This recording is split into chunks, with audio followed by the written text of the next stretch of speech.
Leandro Siqueira, noite de Copa Sul-Americana, mas eu tenho que começar hoje parabenizando a turma do Sub-17 que está na final da Copa do Brasil. O adversário pipocou, descobriu que era final com o Atlético, falou final de Copa do Brasil com o Atlético, nós já pipocamos uma vez, pipocar de novo não. Fugiram, mas parabéns para a molecada do Galo. Vou falar de Copa do Brasil não, senão o menino fica até arrepiado com o tanto de Copa que ele tem que ganhar para alcançar o Cruzeiro. Tem manchetinha do América e outro Lanterna também dá manchetinha. Vem aí o xerifão.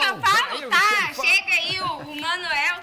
Será que ele joga agora? Vamos saber já, contra o Nandinha. Vila? E nós temos Mercado Celeste preparativos também para o confronto contra a Chapecoense, Leopoldo Siqueira. Então, você falou do mercado, quem vai ao mercado é o Vitor Moreira. Chega aí com informações. Oi, Léo, meus amigos do Alterosa Esporte, bancada democrática. A janela de negociações abre no dia 20 de julho, mas a diretoria do Cruzeiro já está de olho em movimentações para reforçar o time para a sequência da temporada. O zagueiro Igor Júlio, que hoje está no Brighton da Inglaterra, é desejo antigo e novamente as conversas estão a todo vapor. O jogador de 28 anos é mineiro da cidade de Bom Sucesso e chega a Minas ainda essa semana para curtir as férias. Claro que a diretoria celeste vai aproveitar que o jogador está em Minas para tentar avançar nesse acordo. O time inglês que o jogador pertence pede cerca de 6 milhões de euros, na casa aí dos 35 milhões de reais. A diretoria do Cruzeiro já fez uma proposta, novamente uma investida. Aí sim, para fechar esse acordo, o Igor é cruzeirense, como ele mesmo já disse em algumas vezes, e se acertar, a ideia do Cruzeiro é de que o contrato seja até dezembro de 2030. Outras posições estão sendo monitoradas pela diretoria celeste, como por exemplo, um atacante de beirada, um primeiro volante, um lateral esquerdo e pode ser ainda que mais um meia. Claro que novidades virão nos próximos dias. Léo, a gente pode fazer algumas críticas em relação a rendimento dentro das 4 linhas, né?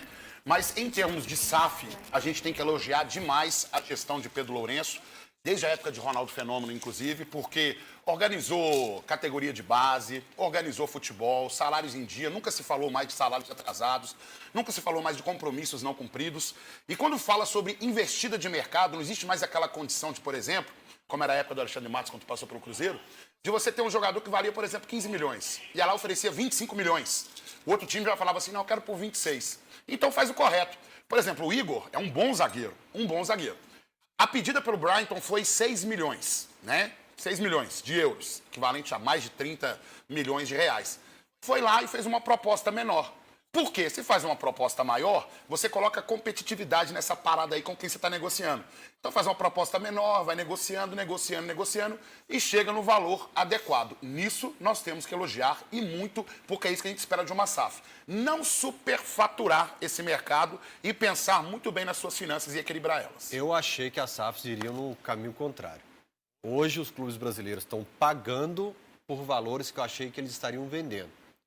Como o jogador bate na Europa, isso eu ouvi da boleirada, de dirigente, você nunca mais vai vender pelo mesmo valor. Não. Para fora. Lá é diferente. Então, você está pagando muito caro em jogador e qualquer jogador que surge da base, você vende por qualquer preço. A SAF está indo num caminho contrário. Esse é um outro debate que eu vou concordar com o Fael, sem dúvida nenhuma, porque a SAF ela tem que realmente pegar os jogadores dessa categoria de base, evidentemente que revelar eles e vender por um preço equivalente. Mas quando você vai reforçar o seu time, e o Cruzeiro precisa reforçar o seu time, principalmente depois da fase que nós passamos, ainda há muitas peças a serem ajustadas, até você chegar nesse ponto ideal. Ainda assim, esse é o jeito certo de você negociar. Não é um jogador que vale 5 milhões de euros, chega lá e fala assim, dou 10 milhões, dou 8 milhões, e superfaturar a parada. Não. Dá uma pedida menor, o time fala, não aceitamos. Então vamos chegando aqui até chegar naquilo que a gente acha que é o correto. O Atlético está negociando com o Fred. Volante, que saiu daqui, foi pro Inter, disputou uma Copa do Mundo. Aliás, Copa do Mundo é aqui, você sabe, né? Com o Galvão Bueno lá e pessoal aqui. É aquele do erro contra a Croácia, que o Neymar falou que precisa subir. É aquele que tem uma história na Europa que Gabriel Barbosa não conseguiu, que o Gerson não conseguiu, que seria o principal reforço de clube brasileiro nessa temporada. Você sente demais, velho. Eu gosto de provocar. Eu menti? Não menti. Ele já tá sentindo. Eu não menti. O cara que nem chegou aí. Eu não menti. Rafael, a probabilidade do Fred vir está em que tamanho aí? Qual Como é que é, a Léo? probabilidade de ele vir para o Atlético está em qual tamanho? Qual Léo, o Atlético quer e ele quer. Então... O problema é que tem um negócio que os clubes se apegam demais, que é dinheiro. O clube Que dele quer dinheiro? dinheiro. É um absurdo, meu povo. Nandinho. Você não respeitar o sentimento do atleta nesse momento. Nandinho, a falta de dinheiro é o problema, Nandinho? Imagina, pensa Mas nisso. Mas eles jantaram ontem à noite. Eles querem. Quem pagou? O Fred. Quem? Aí o Fred falou assim... O Fred e...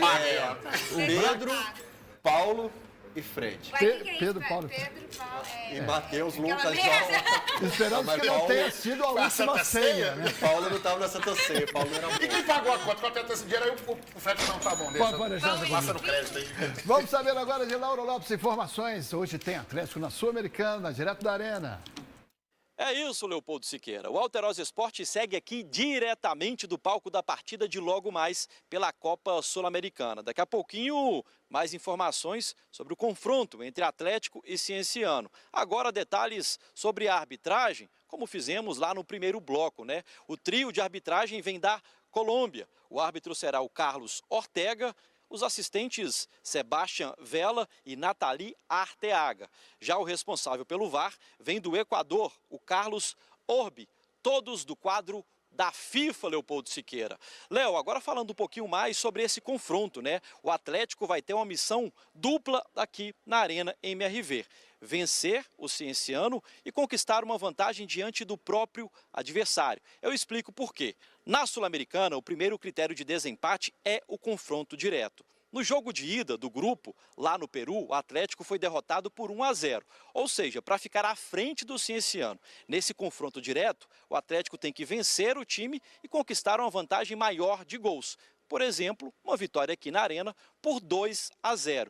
Ainda tem um detalhe, viu? Uma certa rivalidade criada pelo Cienciano, que venceu o Atlético lá no Peru e provocou demais o Galo nas redes sociais. Inclusive, nós falamos sobre isso com o Bernard na última Zona Mista. Eu me despeço de vocês por enquanto aqui, deixando então palavras do Bernard, meia atleticano. Essas questões a gente tem que ter a mentalidade muito forte e o equilíbrio, sabe? Para poder entender que existe um plano de jogo, existe as posições que cada jogador deve estar. Então são tantas coisas que a gente deve focar que a gente acaba esquecendo essas coisas